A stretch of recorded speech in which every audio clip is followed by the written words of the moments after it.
Mao na ni mahitabo kita ra may mabilin diri sa balay.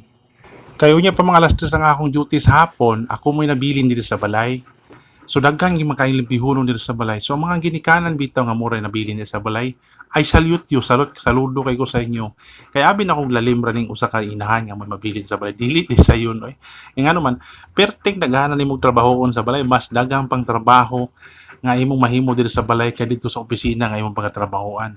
Nakita bitaw na ako diri pag nagpabilin. Perting gubot pa sa lukot mo nang usa ka kainahan karon nga nabilin na sa balay o amahan makakaroon ko kay imong asawa mo nagtrabaho. Dili man di sayo ng ilang trabaho diri sa panimalay.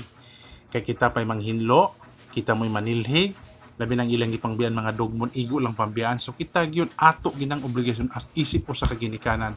Muna usa ka ginikanan karon nga naa kay mga bata nga imong ipangatiman. Salute kay ko sa imo, be proud kita dapat sa atong ginabuhi nga naman usa ka ginikanan nga naa tagi pangatiman unay pinakanindot nga nang uban karon mga tao wala bisla mga anak mo nang pasalamaton ta sa Ginoo nga bisan ingani ang atong kahimtang malipayon ta tungod kay naatay mga anak nga atong ipangatiman. Ang uban diya siguro mga kwartaan na sila kayo pero dili gani sila makahimog anak nga naman wala gid sila gipanalanginan og anak.